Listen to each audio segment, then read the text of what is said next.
اور حدیث میں یہ بھی آتا ہے بعثت انا والساعۃ کہاتین، میں اور قیامت اس طرح اللہ نے ساتھ ساتھ بھیجے. تو نبی صلی اللہ علیہ وسلم کے زمانے کے بہت قریب ہے قیامت. اس سے بعض لوگ اشکال کرتے ہیں کہ 1500 سال تو ہو گئے اب تک کیوں نہیں آئی، یعنی 1400 سال سے زیادہ ہو گئے اب تک کیوں نہیں آئی، تو یہ تو قریب تو نہیں ہے. تو یاد رکھیں ہماری جو امتیں ہیں نا ان کی عمریں بہت تھوڑی ہیں، اس لحاظ سے ہمیں یہ 1400 سال زیادہ لگ رہے ہیں. اگر آپ پچھلے پیغمبروں سے کمپیئر کریں تو ہزار سال تو اس وقت عمریں ہوا کرتی تھیں. نوح علیہ السلام نے 950 سال تو صرف تبلیغ کی ہے. تو اگر ان امتوں سے آپ کمپیئر کریں تو یہ ایک آدمی کی عمر بنتی ہے. یعنی یوں سمجھیں کہ اگر نبی صلی اللہ علیہ وسلم کے دور میں نوح علیہ السلام پیدا ہوتے تو ابھی انتقال ہوئے تھوڑے دن ہی ہوئے ہوتے ان کو. تو یعنی یہ تو ایک نسل پچھلی امتوں کے حساب سے گزری ہے. اور تو اس لیے پچھلی امتوں سے اگر کمپیئر کریں نا تو آدم علیہ السلام اور نبی صلی اللہ علیہ وسلم کا زمانے میں ہزاروں سال کا فرق ہے. تو اس لحاظ سے قیامت نبی صلی اللہ علیہ وسلم کے دور کے بہت قریب ہے.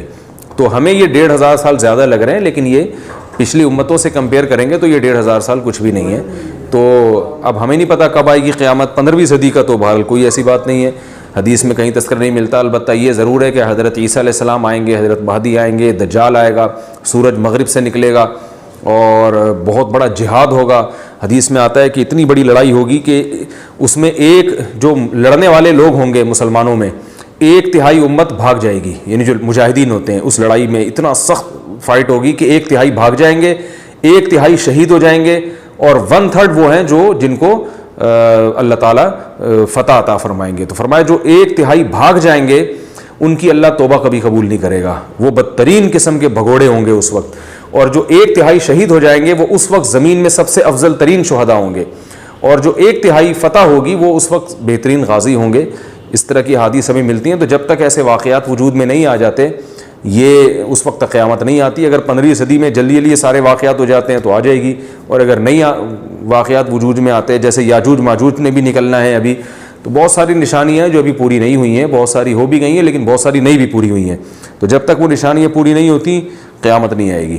غسل میں پہلے ہاتھ دھوئیں، پھر کلی کریں، پھر ناک میں پانی ڈالیں، پھر تمام بدن پر پانی ڈالیں. کیا یہ طریقہ صحیح ہے یا یہ صحیح ہے کہ پہلے ہاتھ دھوئیں پھر کلی کریں وغیرہ وغیرہ وغیرہ؟ میں صحیح طریقہ بتا دیتا ہوں کیونکہ غلط طریقہ انہوں نے کچھ غلط اور صحیح طریقے مکس کر کے لکھے ہوئے. تو صحیح طریقہ یہ ہے کہ سب سے پہلے آپ اپنے ہاتھ دھوئیں، اس کے بعد جہاں گندگی یا نجاست لگی ہے وہ گندگی اور نجاست اچھی طرح دھوئیں اور استنجا کریں.